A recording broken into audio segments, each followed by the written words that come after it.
بسم اللہ الرحمن الرحیم۔ السلام علیکم۔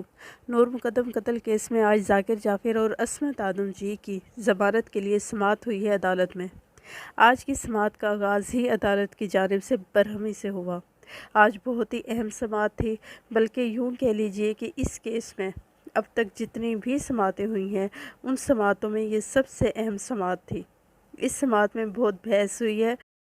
آج عدالت نے برہمی کا اظہار اس لیے کیا کہ اسٹیٹ کونسل کی ایک کونسل نے نیا تنازع پیدا کر دیا، حتیٰ کہ عدالت کو یہ کہنا پڑا کہ اس تنازع کو پہلے حل کیا جائے گا اور اس کے لیے تاریخ بھی مقرر کر دی گئی اور کہا گیا کہ کل اس تنازع کو حل کیا جائے گا اور پھر سماعت کا باقاعدہ آغاز کیا جائے گا اور پھر ضمانت کی درخواستیں دیکھی جائیں گی۔ اگر تو یہ مسئلہ حل ہو جاتا ہے تو پھر یہی عدالت یہ کیس سنے گی، ورنہ اگر یہ مسئلہ حل نہیں ہوتا تو یہ کیس چیف جسٹس کو بھجوا دیا جائے گا تاکہ نیا ڈویژن بینچ، جو کہ 2 ججز پر مشتمل بینچ ہے، وہ اس کیس کی سماعت کرے گا۔ اور اس کے علاوہ عدالت نے پولیس سے بھی برہمی کا اظہار کیا اور آرڈر جاری کیے کہ جو اس کیس کی انویسٹیگیشن کے ہیڈ ہیں وہ بھی عدالت میں حاضری کو یقینی بنائیں، ادروائز عدالت نے کہا کہ ہم آئی جی اسلام آباد کو طلب کر لیں گے۔ یہ سب ڈسکس کرنا ہے اس ویڈیو میں۔ اگر آپ کو لگتا ہے کہ میرے چینل سبسکرائب کرنا چاہیے تو کر دیں اور ساتھ میں بیل آئیکن کے بٹن کو بھی دبا دیں تاکہ میری ویڈیوز آپ تک پہنچتی رہیں۔ اچھا، اس کیس کی سماعت کے بارے میں آپ کو بتاؤں کہ جب اس کیس کی سماعت کا آغاز ہوا تو خواجہ حارث تو کمرہ عدالت میں موجود تھے، مگر شاہ خاور کے ایسوسییٹس عدالت میں پیش ہوئے اور انہوں نے کہا کہ شاہ خاور کے کیسز سپریم کورٹ میں لگے ہوئے ہیں تو اس لیے وہ آج پیش نہیں ہو سکتے۔ پھر عدالت نے اسٹیٹ کونسل کو کہا کہ آپ اپنے دلائل کا آغاز کریں اور ساتھ میں اسٹیٹ کونسل سے اظہار برہمی بھی کیا اور کہا کہ آپ کل کدھر تھے، آپ کو پیغام بھی بھجوایا گیا تھا تو آپ کل کیوں نہیں آئے۔ عدالت نے کہا کہ آپ اس کیس کو لٹکانے کی کوشش کر رہے ہیں، آپ دلائل دیں اور اپنے دلائل کا آغاز کریں۔ پھر اسٹیٹ کونسل نے آرگومنٹس کا آغاز کیا اور آرگیومنٹس کے آغاز میں ہی انہوں نے بہت عجیب بات کی۔ انہوں نے کہا کہ سر، یہ جو کیس ہے یہ اسپیشل کورٹ کو مارک ہو چکا ہے، ایڈیشنل جج عطا ربانی کے عدالت کو خصوصی عدالت کا درجہ دیا جا چکا ہے اور نوٹیفیکیشن بھی جاری کیا جا چکا ہے، اس لیے اب آپ اس کیس کی سماعت نہیں کر سکتے، اس کیس کے لیے سنگل بینچ استعمال نہیں ہو سکتا۔ انہوں نے مزید کہا کہ عدالت کو اب ڈویژن بینچ یعنی 2 رکنی بینچ کے سامنے یہ معاملہ بھیجنا ہے، جس پر عدالت نے برہمی کا اظہار کیا اور کہا کہ کوئی قانون ہے تو بتا دیجئے، ہم نے کس قانون کے تحت بھیجنا ہے۔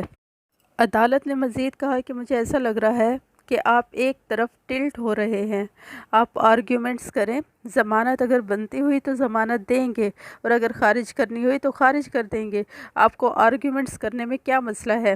اس کے بعد عدالت نے یعنی چیف جسٹس عامر فاروق نے کہا کہ 4 دن سے یہ بحث ہوتی رہی ہے، آپ اس وقت کدھر تھے، آپ نے تب یہ نکتہ کیوں نہیں اٹھایا، اگر یہ اسپیشل کورٹ کا معاملہ ہے تو آپ میرے سامنے نوٹیفیکیشن پیش کریں، نوٹیفیکیشن کیا ہے، اور عدالت نے کہا کہ آپ یہ بھی واضح کریں کہ کس قانون کے تحت یہ کیس ڈویژن بینچ میں جائے گا۔ عدالت نے کہا کہ لگتا ہے کہ آپ کو کسی نے ایک بات پڑھا دی ہے اور آپ نے قانون دیکھا نہیں ہے اور یہاں پر آپ نے آ کے وہ بات کر دی ہے۔ میں آپ کو بتاتی چلوں کہ ایک وقت یہ بھی آیا کہ عدالت کو یہ کہنا پڑا کہ اگر آپ سے یہ دلائل نہیں دیے جاتے تو پھر ہم ایڈوکیٹ جنرل اسلام آباد کو کہتے ہیں کہ وہ آئے اور اس کیس کے دلائل دیں، کیونکہ یہ بڑا اہم نوعیت کا کیس ہے، آپ مجھے نوٹیفیکیشن لا کے دیں جو اسپیشل کورٹ کے لیے جاری ہوا ہے۔ آپ ینگ لائر ہیں، میں آپ کو ڈسکریج نہیں کرنا چاہتا، لیکن آپ کو بھی سیکھنے اور سمجھنے کی ضرورت ہے۔ یہ ایک ہائی پروفائل کیس ہے اور آپ یہاں پر آ کر کہہ رہے ہیں کہ نوٹیفیکیشن نہیں ہے میرے پاس، آپ اپنا کنڈکٹ دیکھیں، اتنے بڑے کیس میں کھڑے ہو کر آپ اپنا کنڈکٹ دیکھیں۔ اس کے بعد عدالت نے کہا کہ ایسا کریں کہ آپ یہ کیس ایڈوکیٹ جنرل اسلام آباد کو بھجوا دیجئے تاکہ وہ آئیں اور آرگیومنٹس کریں، جس پہ اسٹیٹ کونسل نے کہا کہ آپ مجھے تھوڑا وقت دے دیں۔ پھر یہاں پر خواجہ حارث نے بولا، انہوں نے کہا کہ ہماری اطلاعات کے مطابق کیس سیشن جج کے پاس ہے، انہیں کو مارک ہوا ہے، کوئی اسپیشل کورٹ کا درجہ نہیں دیا گیا۔ اور اس کے بعد خواجہ حارث نے کہا کہ مجھے تو ویسے بھی مایوسی ہوئی ہے، ان لوگوں کو اس کیس کو سیریس لینا چاہیے تھا، جس پر عدالت نے ایک بار پھر کہا کہ میں کہہ رہا ہوں کہ آپ وہ چالان دکھائیں جس میں یہ کیس اسپیشل کورٹ کو مارک ہوا ہے۔ اس کے بعد عدالت نے کہا کہ آپ نے جو ہوائی فائر کرنا تھا وہ کر چکے ہیں اور اب اس مسئلے کا حل نکالنا پڑے گا، کیونکہ آپ کے پاس کچھ بھی نہیں ہے اور آپ نے صرف ہوائی فائر کیا ہے۔ اور یوں پھر عدالت نے اپنے ریڈر نور صاحب کو بلا لیا اور کہا کہ اب ہم اس مسئلے کو ایڈمنسٹریٹو سائٹ پر حل کریں گے، کیونکہ اگر کوئی نوٹیفیکیشن جاری ہوتا تو وہ ہمیں بھی معلوم ہوتا۔ عدالت نے نور صاحب کو کہا کہ آپ فوری طور پر جائیے اور جا کے رجسٹرار آفس سے بھی معلوم کیجیے اور جو ڈیسیژنل سیشن جج ہیں ان کے آفس سے بھی معلوم کیجیے کہ ایسا کوئی نوٹیفیکیشن جاری ہوا ہے، اور اگر ہوا ہے ایسا کوئی نوٹیفیکیشن جاری تو کب ہوا ہے، اور وہ نوٹیفیکیشن بھی لائیے تاکہ اس مسئلے کو حل کیا جائے۔ انہوں نے مزید کہا کہ ہم اس مسئلے کو پہلے حل کریں گے اور پھر آگے بڑھائیں گے۔ ایڈمنسٹریٹو سائٹ پہ آج ہم اس ایشو کو ریزولو کر لیں، پھر حتمی فیصلہ اوپن کورٹ پہ ہوگا۔ اگر ایسا کوئی نوٹیفیکیشن ہوا تو پھر ہم اس کیس کو چیف جسٹس اسلام آباد ہائی کورٹ میں بھجوا دیں گے اور پھر ان کی درخواست پہ دوبارہ کوئی نیا بینچ تشکیل دیا جائے گا۔ پھر اس کے بعد کیس کی سماعت بظاہر ختم ہو گئی۔ خواجہ حارث بہت مطمئن لگ رہے تھے کہ سب چیزیں ان کے حق میں جا رہی ہیں، مگر شوکت مقدم صاحب کافی بے چین تھے۔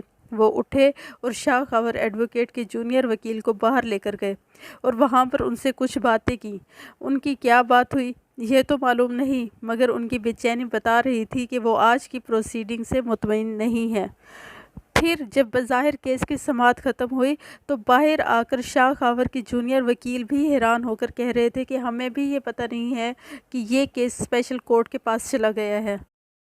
خیر پھر معاملہ حل ہوا اور عدالت نے بلا لیا اور عدالت نے کہا کہ ہم نے پتہ لگا لیا ہے کہ خصوصی عدالت کا نوٹیفیکیشن جاری نہیں کیا گیا اور یہ مسئلہ بھی حل ہو گیا ہے، اور اب ہم ایک اور آرڈر بھی پاس کر دیں گے، اور اب کل درخواست ضمانت پر سماعت ہوگی اور کل شاہ خاور ایڈوکیٹ دلائل دیں گے اور اس کے بعد اسٹیٹ کونسل دلائل دیں گے۔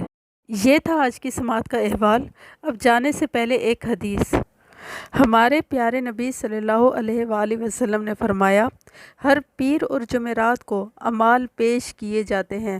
اس دن اللہ تعالیٰ ہر اس شخص کی مغفرت کر دیتا ہے جو اللہ تعالیٰ کے ساتھ کسی کو شریک نہیں کرتا، اس شخص کے سوا کہ اس کے اور اس کے بھائی کے درمیان عداوت اور کینہ ہو۔ کہا جاتا ہے ان دونوں کو رہنے دو یہاں تک کہ یہ آپس میں صلح کر لیں، ان دونوں کو رہنے دو یہاں تک کہ یہ آپس میں صلح کر لیں۔ یعنی کہ اگر دو بھائی ہیں اور وہ مسلمان بھی ہیں لیکن اگر ان کی آپس میں لڑائی ہو تو اللہ تعالیٰ ان کی مغفرت نہیں کرتا۔ امید کرتی ہوں کہ آپ کو میری ویڈیو اچھی لگی ہوگی۔ اگر آپ کو لگتا ہے کہ میرا چینل سبسکرائب کرنا چاہیے تو کر دیں اور ساتھ میں بیل آئیکن کے بٹن کو بھی دبا دیں تاکہ میری ویڈیوز آپ تک پہنچتی رہیں۔ نیکسٹ ویڈیو تک کے لیے اللہ حافظ۔